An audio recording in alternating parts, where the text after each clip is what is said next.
I'm Ross Stein, co-founder and CEO of Temblor. For 10 years, our company has published Temblor Earth News, hosts webinars like this one, and produces the Temblor mobile and desktop seismic risk app, all of which are free. In addition, Temblor provides seismic risk software and analyses to the insurance industry and to the development banks. I'd like to welcome you to a debate on the observability of precursory slow slip, stemming from the recent publications of Quentin Bletery, Jean-Mathieu Nocquet, Kyle Bradley, and Judith Hubbard, all of whom will speak today.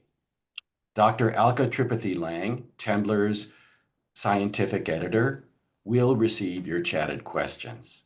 You may submit questions at any time during the debate, some of which I'll be able to put to the speakers toward the end. The recorded debate will be posted on Temblor's website and on YouTube. And so now we will first hear from Quentin Bletery for 15 minutes, and that will be followed by Kyle Bradley for 15 minutes.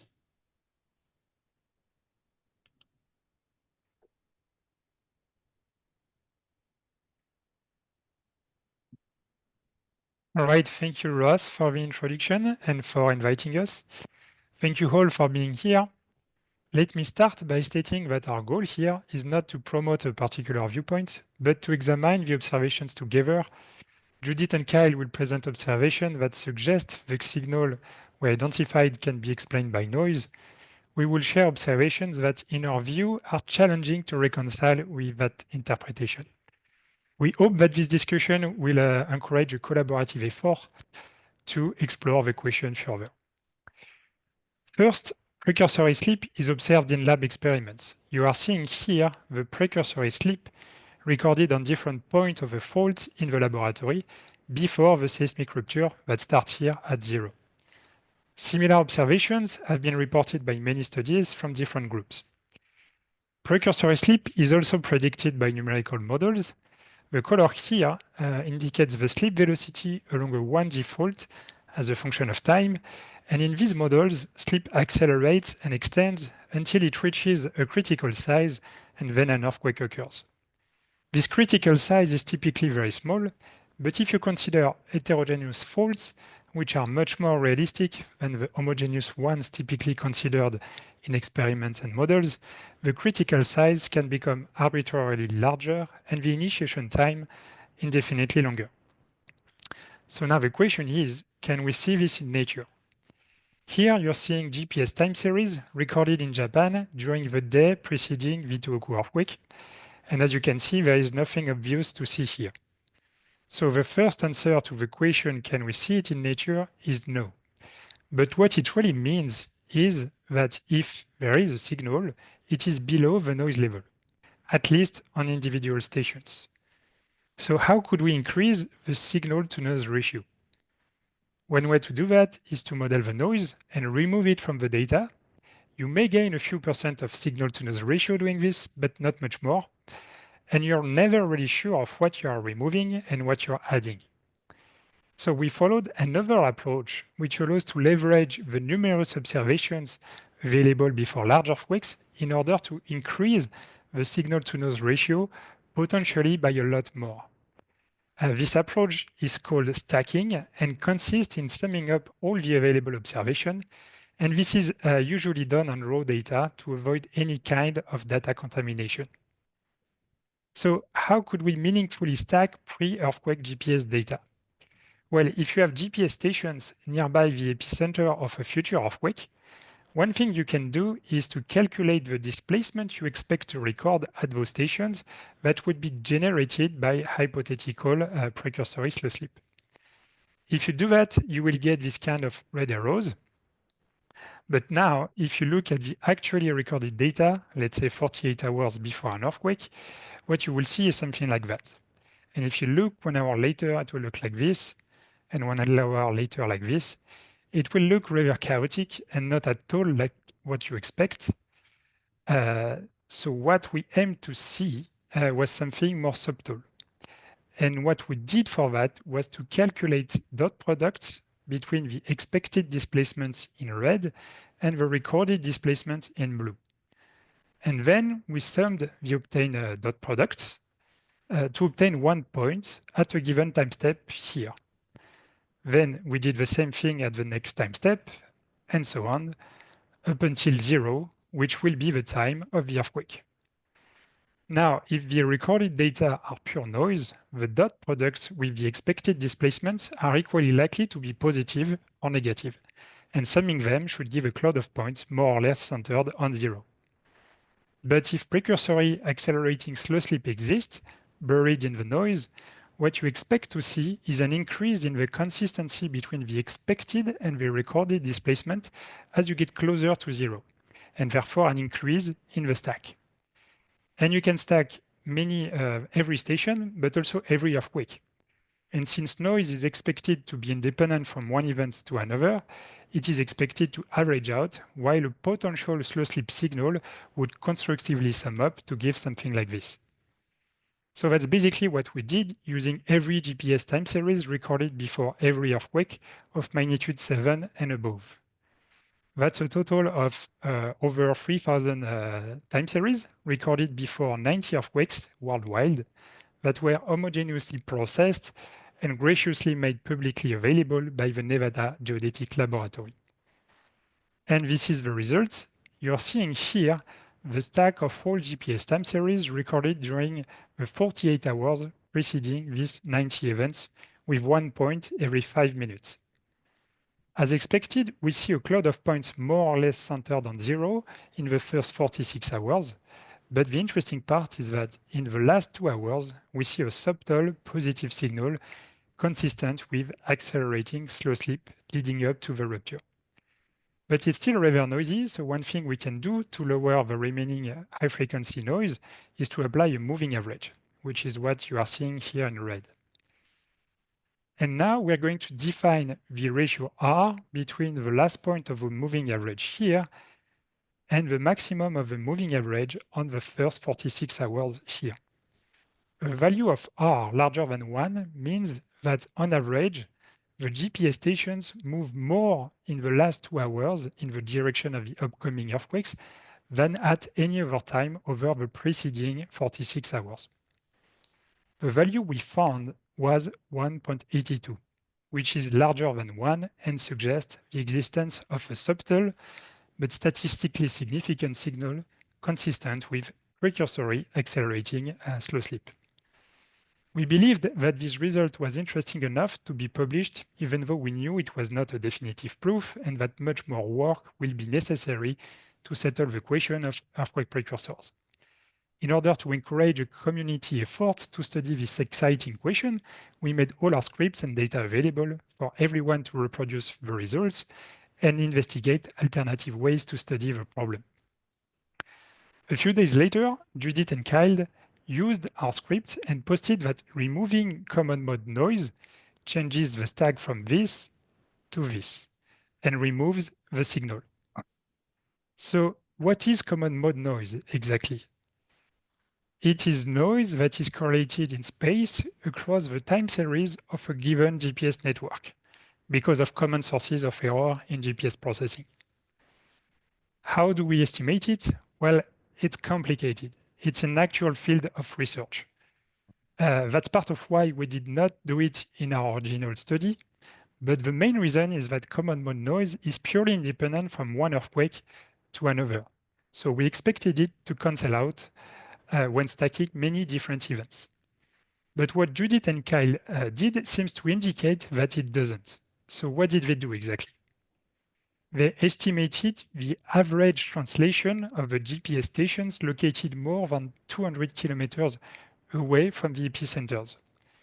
This is a common practice, but still an imperfect approximation of what common mode noise actually is. You can get a sense of that by looking at the effect the correction has on the stacks of individual events. You are seeing here on the left the stacks of the 9 main contributing earthquakes, and on the right, the same stacks after the translational common mode correction proposed by Bradley and Hubbard. You can see that for some earthquakes, like the green and the purple ones here, it removes pretty much everything, while for others, like the brown or the pink ones, the variance is pretty much unchanged. And you can also see that it doesn't really lower the variance on the global stack as you would expect from a noise correction. But it removes the signal, which suggests that the signal originates from common mode noise. So the question is, why would noise align with the displacement of expected from precursory sleep right before the earthquakes? The explanation of Bradley and Hubbard is that it is just a coincidence, or I quote, an unlucky situation where the periodic noise in a few GPS networks happens to line up better in the hours before the earthquakes than over the 2 days prior. Well, luckiness is something we can quantify, so let's quantify how unlucky we have been. One way to do that is to estimate the likelihood to observe a similar signal using GPS time series recorded at other times. So we draw a random date, we get all the available GPS data on all stations in the 48 hours preceding this date, we calculate the corresponding stack, and then we calculate R. We did that for 100,000 random dates and obtained the following distribution of R for the stacks calculated at 100,000 random times. The red line here indicates the value obtained at the actual times of the earthquake.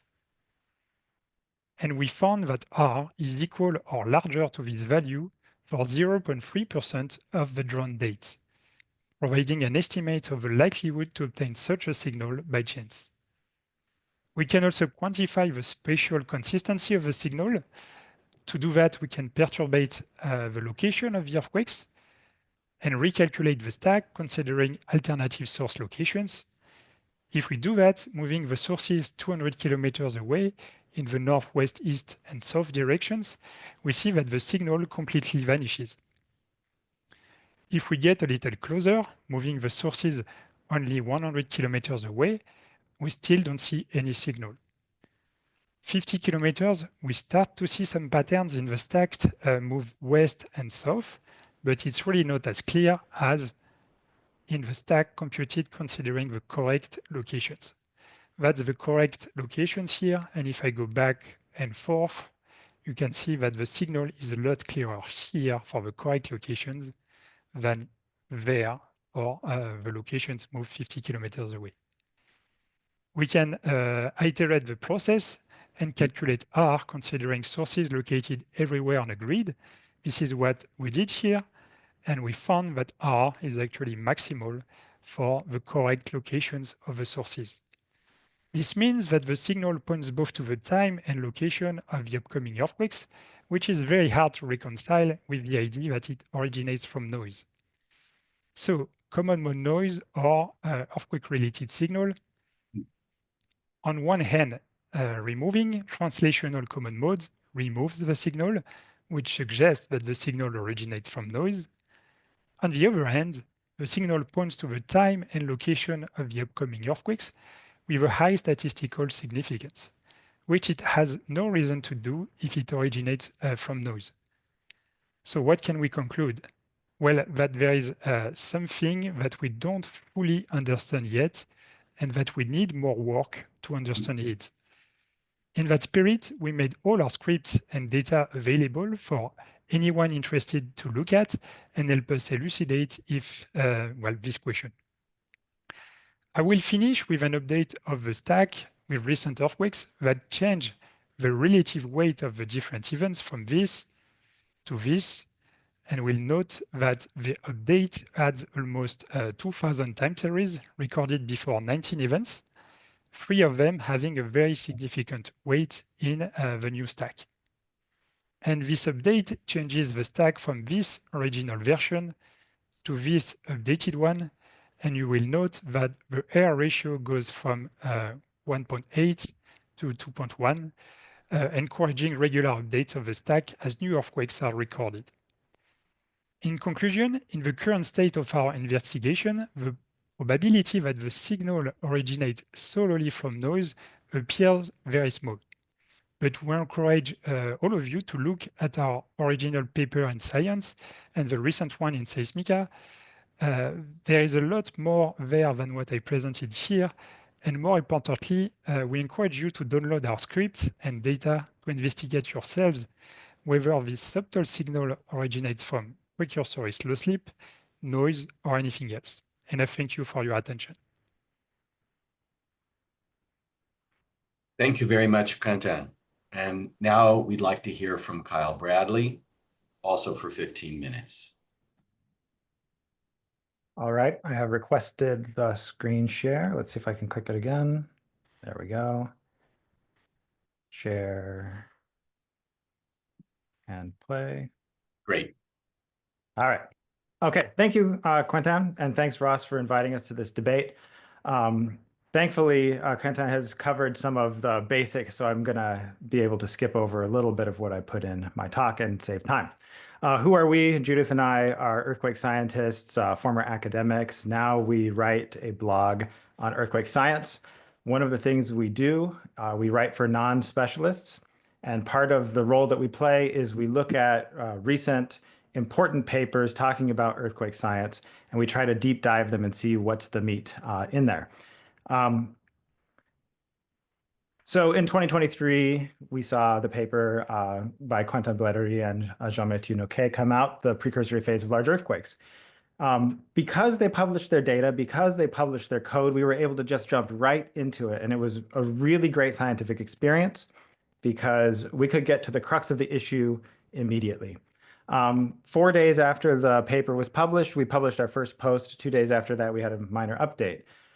As Quentin has said, we saw that there was noise in the data of the paper, not discussed in the paper, and that when we dealt with the noise, it seems like all of the conclusions of the paper kind of went away. My goal here in this short talk, the little amount of time, is to explain our reasoning in the simplest terms. Judith will later discuss some of the statistical tests, for instance, that Quentin has just mentioned. I will focus on the noise. So just a quick refresher, we identify 3 main claims in the science paper, actually. Claim 1 is this final 2-hour period of accelerating slow slip, seen, or aseismic slip, seen before the earthquakes in this global stack of data. That slip is only really revealed when all of the earthquakes are stacked together. That's the main claim. But there are actually 2 other claims in the text. One was using the same method for a single earthquake. A tectonic oscillation was observed prior to the Tohoku-Oki 2011 main shock over the course of a day, which was interpreted in the paper as a harmonic oscillation of some kind. It's not actually something anybody's seen before, so it's kind of new physics or something in the area of the fault that was preparing to nucleate a large earthquake. And this comes from the same stacking method, but just applied to one earthquake. If that signal has the sinusoidal oscillation removed, fit and then removed, the third claim was that you could actually see the precursory slip acceleration in that earthquake. So not just in the global stack, but in one event, you could see something like that. So these are from the science paper. I would like to just expand upon what Quentin has showed in his discussion by plotting what the data looks like. So these are just movies of the data, and I'm going to go through the process like Quentin did in his cartoons, showing the real data. The red arrows are the precursory slip signal or model for this one earthquake. This is actually the foreshock of the Tohoku-Oki earthquake. The blue arrows are the displacements at all the sites, showing the noise. You can see the blue arrows kind of jump around rapidly every 5 minutes. Pretty significant random noise. But the other thing you can see is that the whole network kind of shifts back and forth, up and down, left and right. All of the sites affected in some way at the same time. At the bottom of the map, I have the stack. This is the stack from the science paper for this earthquake. So the inset at the lower right shows just the northern part of this data set where all the sites are going south all at once. So there's this component of common motion in the GPS data that was not discussed in the original paper. This is what we identify generically as the common mode. It's an average displacement in some way at each time step. So here I show the same thing, but I'm just plotting the common mode at each site. When you stack the common mode, you can come up with another time series. So that's shown at the bottom of this movie that I'm playing. It looks very similar to the movie of the common modes or the stack from the original data. We decided in our analysis to use a far-field common mode to calculate the average displacements of sites far away from the earthquakes to try to give the best possible chance of not including some earthquake-like information. It turns out that you can calculate just the generic common mode and average all the sites as well. The key point is that this kind of a overall shift of the entire GPS network over almost 1,000 kilometers cannot happen because of a near field tectonic effect. You couldn't model it that way. However, it can happen because of the way GPS data are processed. So for instance, an instability in a reference frame or many other effects could yield this kind of effect in the data. So it makes sense to think about it as something that is a non-tectonic effect, at least largely. What happens when you remove this common mode from the data set?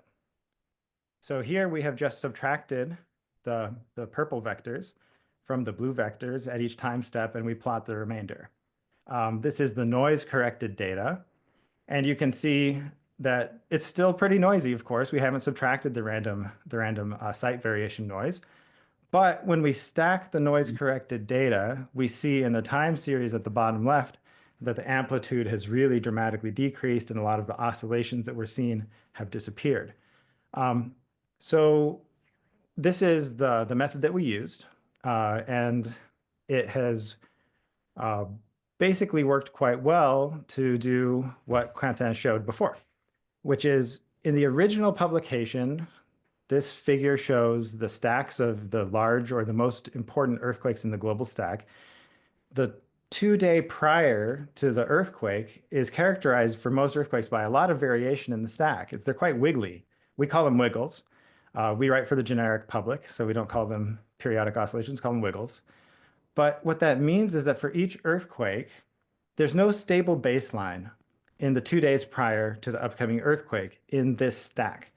That makes it quite difficult to interpret the last period, for instance, because you're not comparing it into something stable. The assumption tectonically is that these regions were not moving over the 2 days prior to the earthquake, that there's a tectonic stability that we can rely on.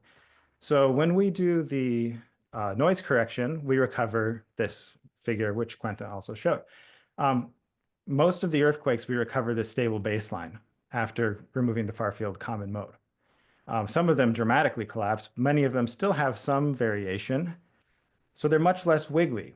It could be that some of these remaining wiggles are tectonic signals, or it could be something else. Now, Quentin noticed that some of these do not collapse to a stable baseline, implying that the far-field common mode noise removal has not removed some signal that's in the data.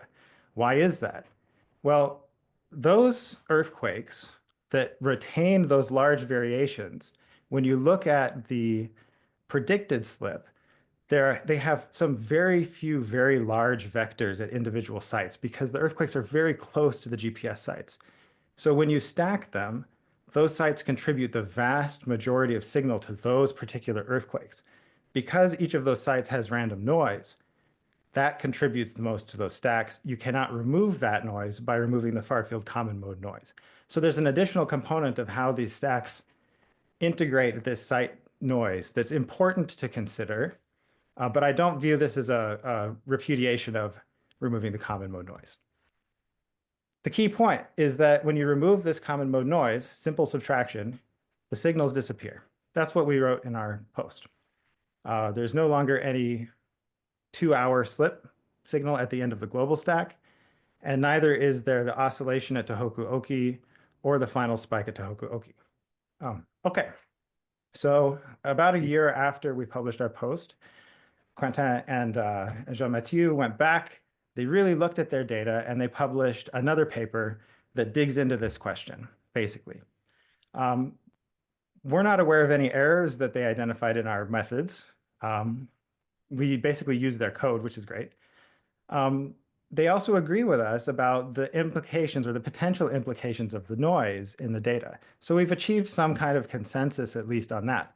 However, there's still a remaining point of contention. Their argument in this paper is that noise correction, removing that noise, might somehow be improper. If it's improper, if it actually removes the tectonic signals, then maybe you can't do it, and you have to allow that original data to exist, and maybe the precursory slip is still plausibly in the data.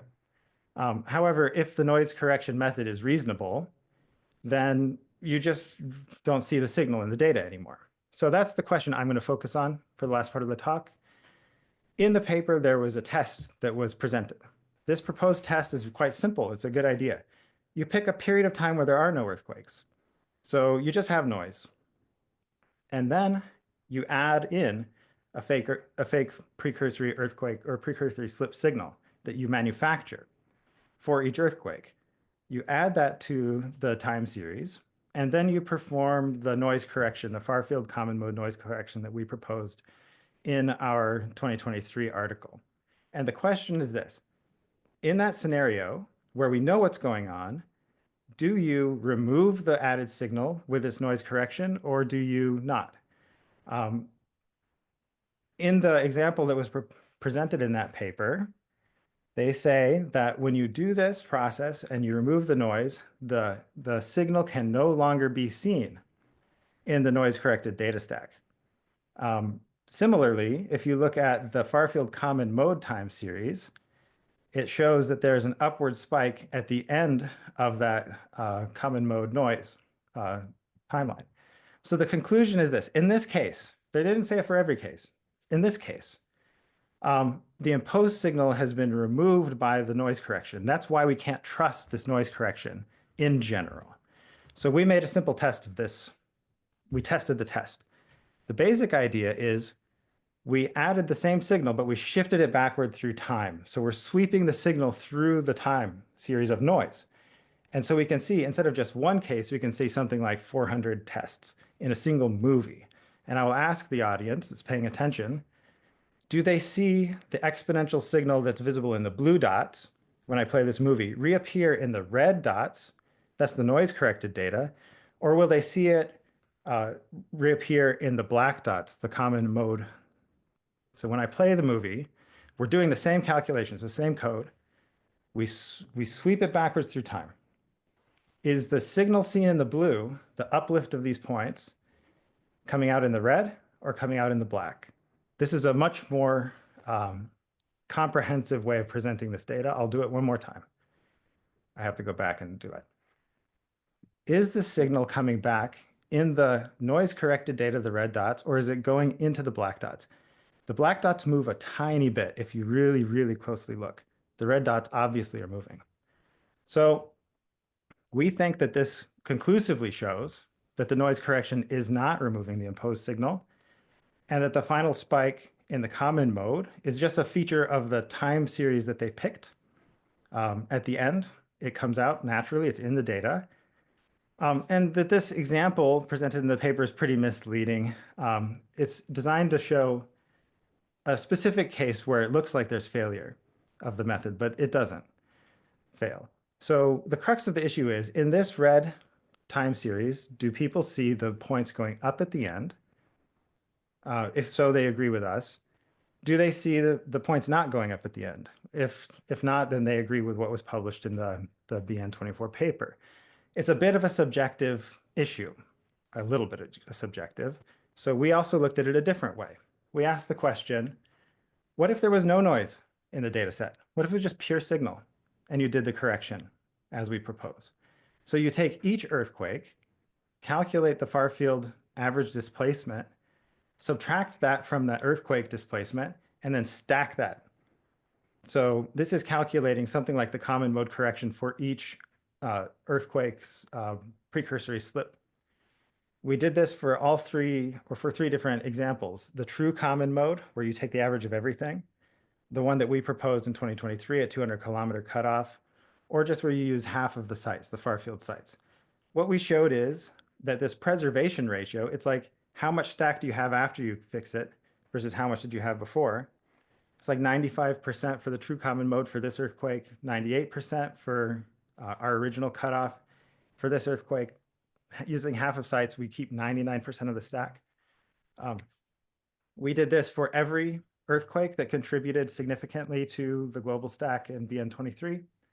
And what we find is that universally, it's really uncommon to subtract more than 5% or 20% of a given signal. And in fact, using the true common mode, the mean preservation ratio is like 81%. Using our cutoff, it's like 87%. Using the farthest 50% of sites, it's 93%. This is why subtracting the signal does not make the blue dots go into the black dots. It makes the blue dots go into the red dots. You just can't subtract the signal using this far field common mode correction. So that's a basic mathematical thing. So in the end, the issue is in BN24, the conclusion is that the interpretation of the signal as indicative of precursory slip acceleration remains entirely plausible, because we shouldn't really feel like we can always subtract the noise. We don't agree. There's no justification for stacking correlated noise in data. Even if you don't know where the noise arises, well, even that, especially then, the common mode Kyle, noise we need to correction- wrap it up quickly. Okay. Yep. The common mode noise correction does not remove the signals. And if you look at the noise corrected data, the conclusion would actually be that there is no signal, no measurable signal of precursory slip. And so that's it. That's the end of my presentation. Thank you, Kyle. And now we'll hear 5 minutes from Jean-Mathieu Nocquet. Yes, okay.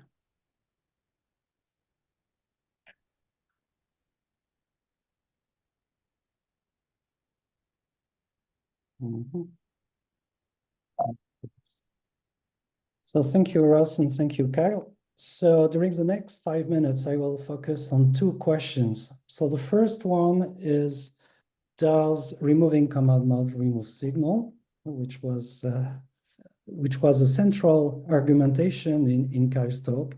And the second one, is there a signal in addition to command mode? So I'd like to come back to the movies that Kyle just showed. And I would like to reframe a little bit the questions that is asked, and the question that really matters, which is, how does removing the command mode affect the signal detection? If we look at this time window, specific time window, what we see at the bottom is that the contribution of the command mode to the overall stack is negative. And in that case, what we see is that removing the command mode highlights the signal. And what we see in the row stack is that there is no signal, so we would not have claimed any detection of a precursor. But now, when the contribution of the command mode is positive, you can see here that the value of the signal barely exceeds the level of noise in the rest of the time series, what it appears to be preserved in the row stack as we used. And basically, I believe that during the 2 hours preceding the earthquake, we are in a condition, in the second case, where we have a positive contribution of the command mode. So I engage you to look again at the movie and make your own opinion about the detection of this potential signal. Then the question is to know whether we can design a test that will discriminate between the contribution of command mode to the stack to a potential slow slip one, but without changing the original data. And for that, we can notice that the command mode, if it is a pure translation, when we do the dot products and the stacks, and if we permute 2 Green's function, then the stack will be preserved. So that means that if we have the stack of this shape with the correct Green's function, if we shuffle the Green's function, we obtain a different stack, but the change of the stack is only due to non-command mode spatial structure in the data. So using this property, we can make a test. We will be drawing many permutations of the Green's function, do the dot product and the stack, and look again at the distribution of R.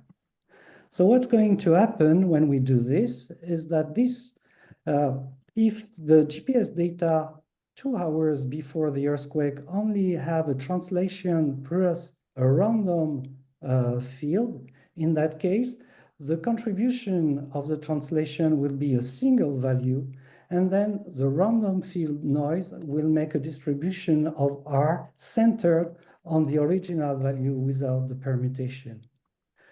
Oppositely, if the GPS data includes a noise but a sleep pattern that is in agreement with the Green's function, then in that case, what we would expect is that when we shuffle the Green's function, attributing the wrong Green's function to another displacement will reduce the value of the stack at the end of the time series, and then we would expect to have a distribution that will be shifted toward smaller value with respect to the original value without the permutation. So when we do this, we draw 100,000 random samples of permutation of the Green's function, earthquake by earthquake, and calculated R. And what we actually see is that there is a shift towards the lower value. We see that the value of R is exceeded only for 6.5% of the Green's function combination, telling that the likelihood of having a pattern similar to the Green's function and similar to slow sleep will be larger than 90%. And we also see that R is larger than 1, meaning that the common mode indeed contribute to the uptick final signal. So I think that this test accounts for a common mode contribution to the stack while preserving the original data, and that makes a difference. We see that the common mode contributes to the final uptick signal, but does not explain it alone. And I think this requires more in-depth analysis and time to do it. Thank you.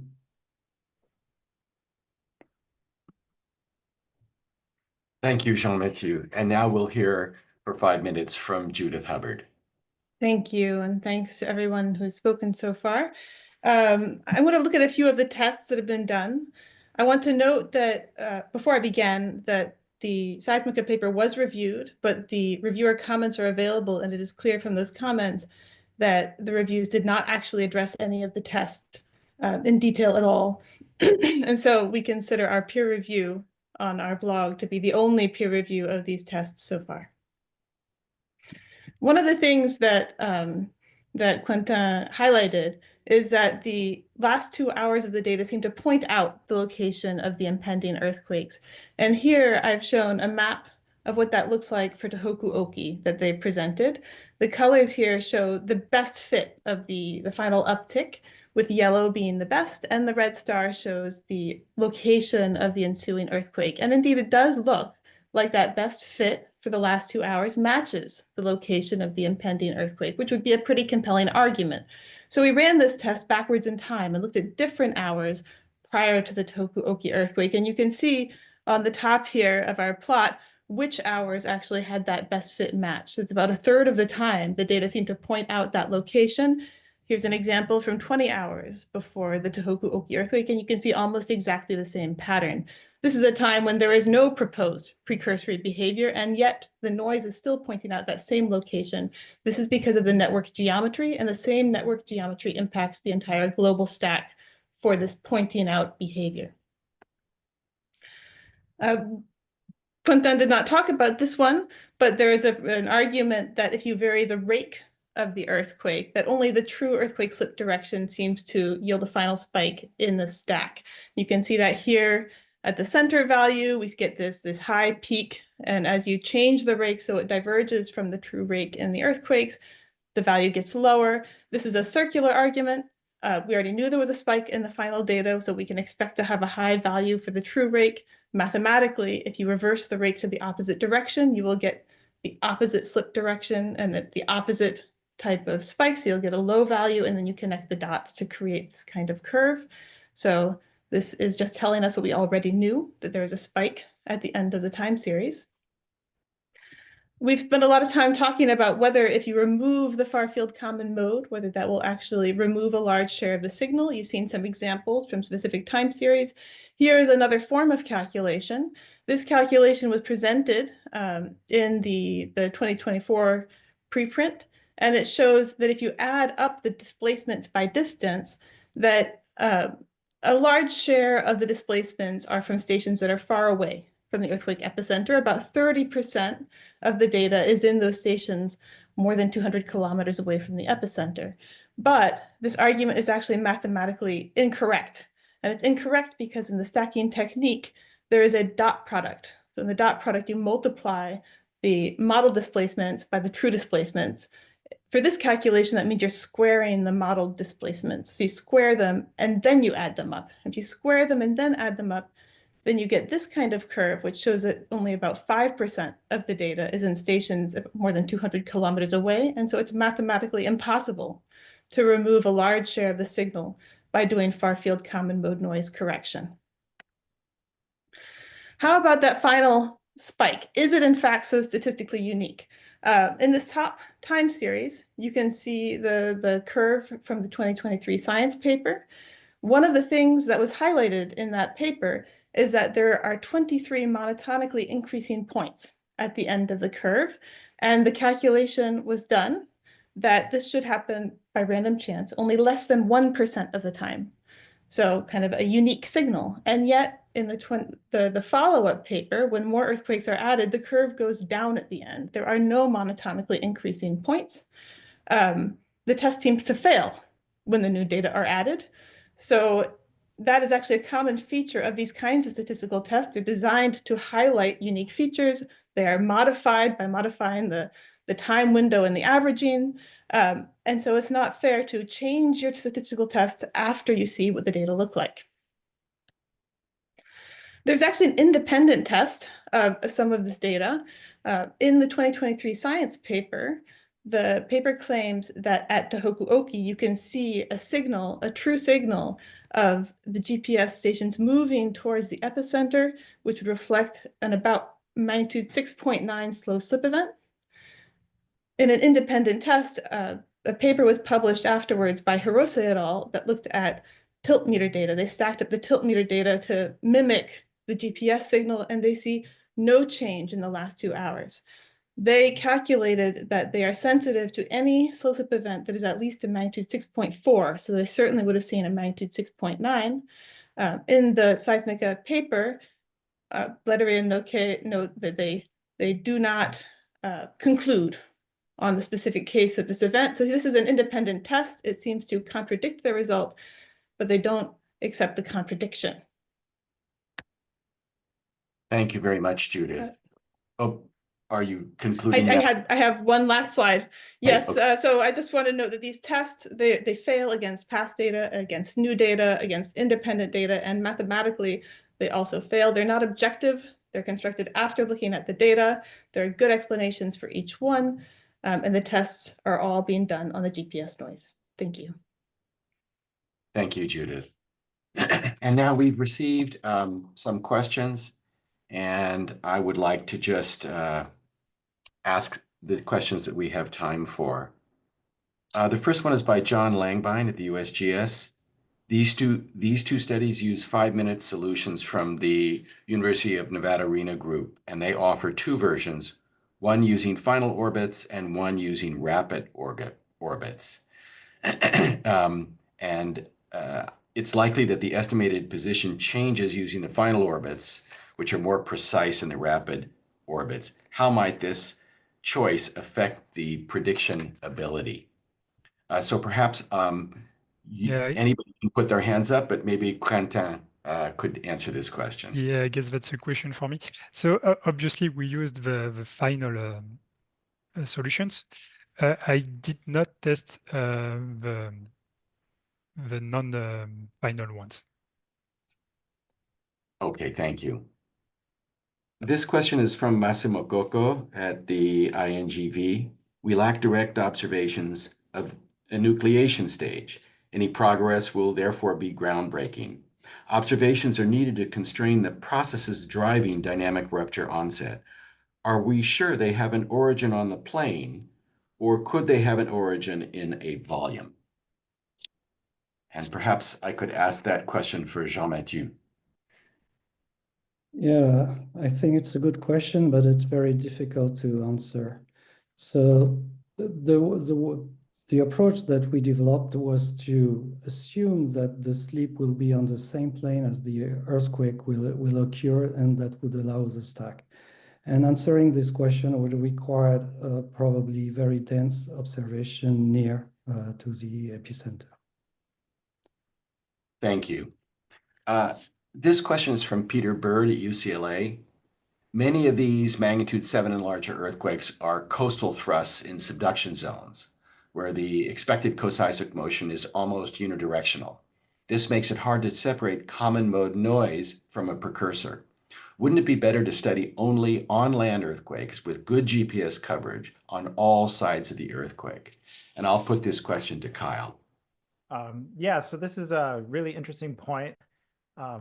The specific earthquakes you choose to study are really critical for how this kind of study works. If the earthquake's too close to your GPS network, as I showed before, the predicted displacements can be extremely large at a given site.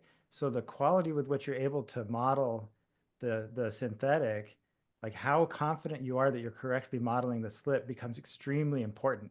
So there's a trade-off between being too far enough away that the modeling doesn't matter so much, or being so close that the modeling is really critical. I don't know the answer of how to actually use this method to confidently study this kind of process. Thank you, Kyle. David Drake asks, GPS signals are notoriously noisy. Are any measurements being made on the state of the ionosphere during these tests, obviously toward correcting those observations retrospectively or in real time? Judith, would you like to take that question? I'm not a GPS scientist, but I believe there's lots of work being done to try to improve GPS signals. So far as I'm aware, they have not identified the source of this kind of common mode noise or any of those random noise that we saw. If they had, it would have been removed. Thank you. This question is from Andreas Chavarria from Luna. In hydraulic fractures, there are now fiber optic DAS observations of slow strain preceding the seismic radiation of events. Has anyone tried to use DAS in tectonic settings to observe a seismic signal and a response? Maybe I could come back to Quentin for this question. Well, many people look at that. It's actually a very active field of research. I don't know of any studies on precursory motion, but for sure you can record earthquakes and seismic signals with DAS. This is done routinely every day. So it might be a promising independent approach to the one that you've taken. Ogzun Concha from Bogaji University asks, why would there always be 2 hours of precursors? The force activity, for example, can change from months to days for different earthquakes. Maybe Jean-Mathieu might want to answer this question. Yes, I agree that the nucleation time should be very different from an earthquake to the other. So I think that the approach was trying to catch some kind of average and common pattern of the different earthquake. But for sure, nucleation size and timing will be different from one earthquake to another. Thank you. Christophe Voisin from Istere asks, the measurement of slow slip only emerges in average, like the epidemic type aftershock sequence, or ETAS, in which there is an inverse Omori law preceding the main shock. Hence, is it conceivable that this method could be used to identify or predict one individual earthquake as opposed to average behavior? Maybe Kyle Bradley could take this question. Well, I'm not sure that ETAS stuff can be used to predict an individual earthquake in any case. So even if there is a good comparison, I don't think that it has proved to be useful. retrospective studies are always hard because we can look at lessons that seem like they work on average, but applying them into the future, runs up against the variation that the Earth presents us. And this is always the problem. I don't think that anybody has suggested that we should use this kind of approach for that. This is trying to understand how the Earth works, not trying to make some kind of a prediction method of near-term forecasting or something like that. Yeah. Thank you. Kaylin Wang from University of Victoria asks, assuming a slip signal can be reliably recognized today, the key question is whether it is a precursor of an earthquake or a slip event unrelated to an earthquake. Maybe Judith would like to respond to that comment. And there was a recent paper published that looked at slow slip events worldwide and compared them to large earthquakes worldwide, and they did not see any kind of a generic relationship. So I think that's a great question. If there were a correlation between slow slip events and large earthquakes that occurred immediately afterwards, I think we could probably draw some obvious conclusions. I just don't think we have that observation here. I think we have a question from He Tang from the Chinese Academy of Science. These time series, when truncated to certain moments, seem to have an exponential form.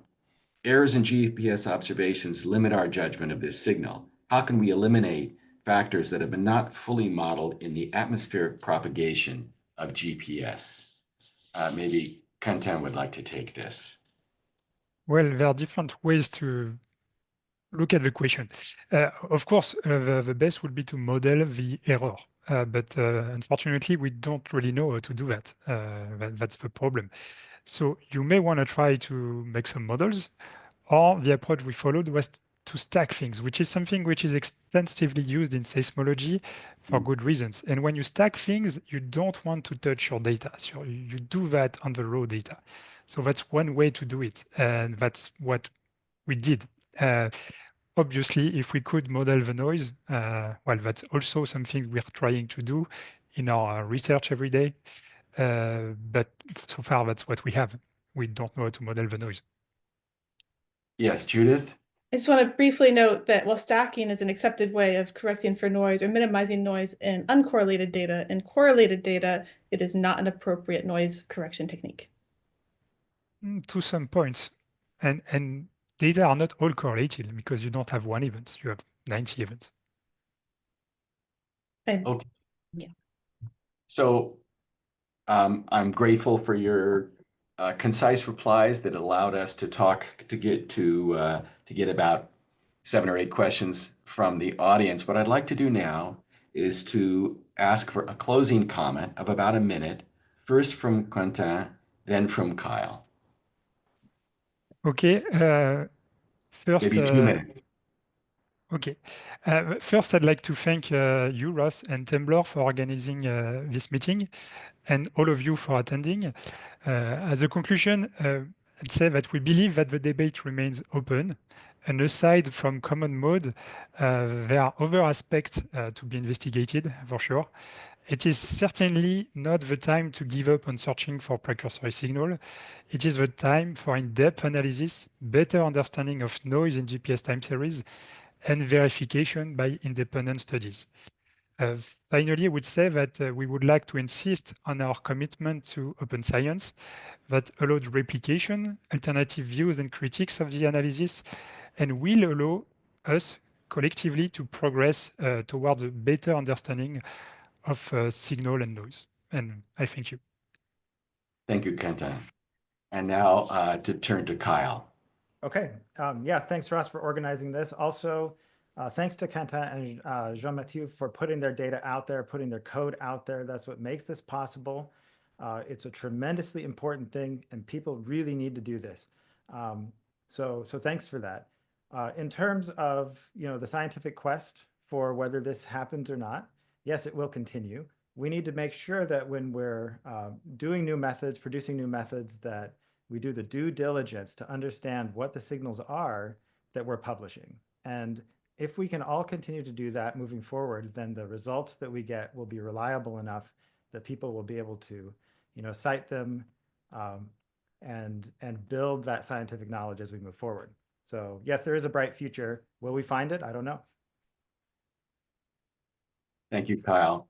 And I'd like to close by saying, from Temblor's standpoint and my own, this is a extremely important problem, and I'm very grateful, and the community is grateful that 4 thoughtful, technically skilled, and talented scientists are tackling it and openly sharing their different views and bringing these tests to the fore so that the community as a whole can make thoughtful judgments about what is happening. And I ask you as we close to think about whether or not you came away from this debate with a better or different understanding than you arrived, because that's the purpose, for us all to learn, to have this opportunity to see what's on both sides of the coin on an issue that could be for an issue that is of great importance to the future of seismology. So with that, I will close with a reminder that this recording will be up on the Temblor site as soon as possible. And I thank all of the participants for their excellent presentations and thoughtful analyses. Thank you, Ross. Thank you. Thank you. Yep. Thanks, guys.